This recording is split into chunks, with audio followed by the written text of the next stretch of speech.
بسم اللہ الرحمن الرحیم ومن اعرض عن ذکری فإن له معیشة ضنکا ونحشره یوم القیامة اعمی۔ صدق اللہ العظیم۔ واجب الاحترام، اللہ رب العزت نے قرآن حکیم کے اندر ارشاد فرمایا، جس نے میرے ذکر یعنی قرآن سے منہ پھیر لیا تو اس کے لیے زندگی کا جامہ تنگ کر دیا جائے گا اور ہم اسے قیامت کے دن اندھا کر کے اٹھائیں گے۔ علمان الحفیظ۔ اور وہ کہے گا، اے میرے رب، تو نے مجھے نابینا کر کے کیوں اٹھایا ہے، حالانکہ اس سے پہلے میں بالکل بینا تھا۔ تو اللہ فرمائے گا کہ تیرے پاس اسی طرح میری آیات آئی تھی، تو نے انہیں بھلا دیا اور اسی طرح تجھے آج بھلا دیا جائے گا، اور ہم یوں ہی ہر اس شخص کو بدلہ دیں گے جس نے حد سے تجاوز کیا اور وہ اپنے رب کی آیتوں پر ایمان نہ لایا۔ سن لو، آخرت کا عذاب بڑا سخت اور بہت دیر پا ہے۔ واجب الاحترام، اس آیت کریمہ کے اندر اللہ تبارک و تعالیٰ نے جو فرمایا، اس کا مفہوم یہ ہے کہ بندہ مومن قرآن مجید سے منہ موڑ کے، قرآن مجید کی تعلیمات سے منہ موڑ کے، قرآن مجید کے احکامات سے منہ موڑ کے اگر بندہ چاہے کہ اسے کامیابی مل جائے گی تو یہ دیوانے کا خواب ہے۔ دین اور دنیا کی کامیابی جو ہے وہ فقط قرآن مجید کی تعلیمات پہ عمل کرنے پہ ہے۔ حضرت عبداللہ بن مسعود رضی اللہ تعالیٰ عنہ بیان کرتے ہیں، نبی کریم صلی اللہ علیہ وسلم نے ارشاد فرمایا، جس نے قرآن مجید کا ایک حرف پڑھا اسے ایک حسنہ ثواب حاصل ہوگا، اور حسنہ سے مراد 10 نیکیاں ہیں۔ یعنی اس نے الف لام میم کہا، یہ نہیں کہ اس نے صرف ایک حرف پڑھا، بلکہ الف لام میم 3 حرف ہیں، تو الف کہنے پہ اسے 10 نیکیاں کم از کم ملے گی، لام کہنے پہ کم از کم 10 نیکیاں، میم کہنے پہ کم از کم 10 نیکیاں۔ تو جو الف لام میم کی تلاوت کرے گا اللہ اسے 30 نیکیوں کا ثواب عطا فرمائے گا۔ آپ صلی اللہ علیہ وآلہ وسلم نے ارشاد فرمایا، اگر تم سعادت مندوں کی طرح زندگی گزارنے، شہداء کی موت مرنے اور حشر کے دن نجات حاصل کرنے اور شدت کی گرمی کے دن یعنی قیامت میں ٹھنڈا اور گھنا سایہ حاصل کرنے اور گمراہی سے بچنے کی تمنا، ارادہ اور امید رکھتے ہو تو ہمیشہ قرآن مجید کی تلاوت کرتے رہا کرو، کیونکہ یہ رحمان کا کلام ہے، شیطان سے بچنے کا محفوظ قلعہ ہے، نیکیوں اور بدیوں کے ترازو میں بہت وزنی ہے۔ اور آپ صلی اللہ علیہ وآلہ وسلم نے یہ بھی فرمایا کہ میری امت کی عبادات میں سے افضل ترین عبادت قرآن مجید کی تلاوت کرنا ہے۔ اس لیے کہا جاتا ہے ہر مکلف آدمی پر واجب ہے کہ وہ قرآن مجید کا علم حاصل کرے اور اس کی تلاوت اور اس کے احکامات پہ عمل کرنے میں مشغول رہے۔ حضرت ابو ہریرہ رضی اللہ تعالیٰ عنہ سے روایت ہے جس میں نماز ترک کرنے والے کی سزا کا ذکر ہے۔ آپ روایت کرتے ہیں، حضرت سیدنا ابوبکر صدیق رضی اللہ تعالیٰ عنہ کے زمانے میں ایک آدمی جو منافق تھا فوت ہو گیا، تو آپ اس کی نماز جنازہ پڑھنے لگے تو اس کا کفن حرکت کرنے لگا۔ آپ نے اسے دیکھا کہ وہاں ایک زہریلا سانپ اس کا خون چوس رہا تھا، علمان لفیف، اور اس کا گوشت کھا رہا تھا۔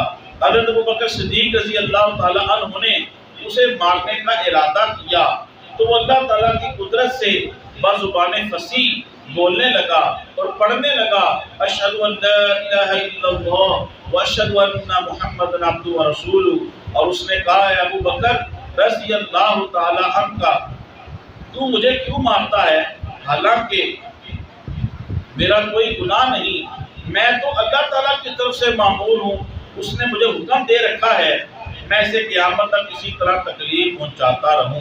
حضرت ابوبکر رضی اللہ تعالیٰ نے اس سے پوچھا کہ اسے کس گناہ کی یہ سزا مل رہی ہے؟ تو صاحب نے کہا اس کے 3 گناہ ہیں۔ یہ تارک نماز تھا، یعنی نماز کو چھوڑنے والا تھا، زکوٰۃ ادا نہیں کرتا تھا، اور علماء حق کی گفتگو سننا اسے پسند نہ تھا۔ واجب الاحترام، ذکر کا معنی بڑا وسیع ہے۔ کہ ذکر کا معنی یہ ہے قرآن مجید کے احکامات پہ عمل کیا جائے، اللہ کا ذکر کیا جائے، اس کے رسول کا ذکر کیا جائے۔ حضرت ابو دردہ رضی اللہ تعالیٰ عنہ بیان کرتے ہیں رسول پاک صلی اللہ علیہ وآلہ وسلم نے ارشاد فرمایا جو لا الہ الا اللہ محمد رسول اللہ صلی اللہ تعالیٰ علیہ وآلہ وسلم پڑھتا ہے تو اس کے منہ سے سبز رنگ کے ایک پرندے کی شکل میں ایک فرشتہ نکلتا ہے جس کے 2 پر ہوتے ہیں جو مشرق اور مغرب تک پہنچ جاتے ہیں، اور وہ دونوں پر سفید رنگ کے یاقوت اور موتیوں سے مسجع ہوتے ہیں۔ تو وہ اپنے ان پروں سے اوپر کی طرف اڑنے لگتا ہے اور عرش معلیٰ تک جا پہنچتا ہے۔ اس کی آواز شہد کی مکھی کی طرح ہوتی ہے۔ حاملین عرش اسے اللہ کی جاہ و جلال کی وجہ سے اوپر جانے سے روکتے ہیں۔ تو وہ کہتا ہے مجھے اس وقت تک سکون نصیب نہیں ہوگا جب تک کہ کلمہ طیبہ کا ذکر کرنے والوں کو بخش نہیں دیا جاتا۔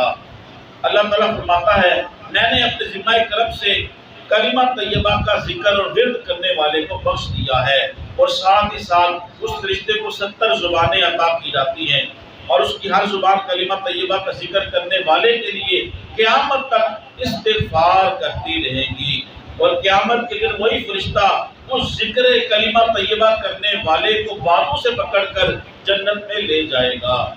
واجب الاحترام، کلمہ طیبہ لا الہ الا اللہ محمد رسول اللہ صلی اللہ علیہ وآلہ وسلم بہت ہی بابرکت چیز ہے۔ واجب الاحترام، اسی طرح ذکر کے حوالے سے ایک آخری حکایت سماعت فرمائیں۔ بیان کیا جاتا ہے عرفات کے میدان میں ایک شخص نے ہاتھ میں 7 پتھر پکڑے اور ان پتھروں سے کہا اے پتھروں گواہ ہو جاؤ، میں گواہی دیتا ہوں اللہ کے سوا کوئی معبود نہیں اور محمد صلی اللہ علیہ وآلہ وسلم اللہ کے رسول ہیں۔ پھر وہ پتھر سر کے نیچے رکھ کے سو گیا۔ اس نے کیا دیکھا؟ قیامت بپا ہے اور اسے فرشتے پکڑ کے دوزخ کی طرف لے جا رہے ہیں۔ جب اسے دوزخ کے قریب پہنچا دروازے پہ تو اس دروازے کے آگے ایک وزنی پتھر تھا۔ پھر دوسرے دروازے پہ لے گئے، اس کے آگے بھی ایک پتھر تھا، یہاں تک کہ جہنم کے دوزخ کے 7 دروازوں کے آگے ایک بڑا وزنی پتھر پڑا تھا جن پتھروں نے انہیں دوزخ سے جانے سے روک دیا۔ چنانچہ اللہ تعالیٰ کی بارگاہ میں فرشتے حاضر ہوں گے۔ اللہ تبارک و تعالیٰ فرمائے گا اے بندے، ان پتھروں نے تیرا حق ضائع نہیں کیا، تو نے ان پتھروں کو گواہ بنا کے میری توحید کا اعلان کیا تھا اور محمد صلی اللہ علیہ وسلم کی رسالت کا اقرار کیا تھا، تو میں خود بھی گواہ ہوں۔ اب میں اپنے ذمہ کرم سے کلمہ طیبہ اور کلمہ شہادت پڑھنے کی برکت سے میں اپنے ذمہ کرم سے تجھے داخل جنت فرماتا ہوں۔ واجب الاحترام، کوئی بھی نیکی رائے گاہ نہیں جائے گی، اس لیے رمضان شریف کا مہینے میں تو ہمیں زیادہ سے زیادہ ذکر، فکر، تسبیح، درود و سلام، قرآن کی تلاوت کرنی چاہیے، کیونکہ یہ وہ چیزیں ہیں جو قبر میں بھی حشر میں بھی ہماری سفارش کریں گی اور ہماری نجات کا باعث ہوگی۔ اللہ تبارک و تعالی ہمیں زیادہ سے زیادہ قرآن مجید کی تلاوت کرنے اور ذکر و اذکار کرنے کی توفیق عطا فرمائے۔ اللہم صلی علی سیدنا مولانا محمد معدن الجود والکرم ربنا آتنا فی الدنیا حسنۃ وفی الآخرۃ حسنۃ وقنا عذاب النار۔ پروردگار عالم تیری توفیق سے رمضان شریف کا روزہ رکھا، نماز فجر باجماعت ادا کی، چند لمحے ذکر و فکر کیا، مالک و مولا ہماری حاضری کو شفیع قبولیت عطا فرما، ہمارے صغیرہ کبیرہ گناہوں کو معاف فرما، بیماروں کو شفا عطا فرما، جو مسلمان چلے گئے ان کی کامل مغفرت فرما، پریشان حالوں کی پریشانیوں کو دور فرما، تنگ دستوں کو وسعت رزق عطا فرما، سب حاضرین کی رزق جان علم عمل سے عزت آبرو کے اندر برکت عطا فرما، ہم سب کی دین و دنیا کو بہتر فرما، ملک پاکستان کی خیر فرما، عالم اسلام اور امت مسلمہ کی خیر فرما، وصلی اللہ تعالی علی خیر خلقہ محمد وعلی آلہ واصحابہ اجمعین برحمتک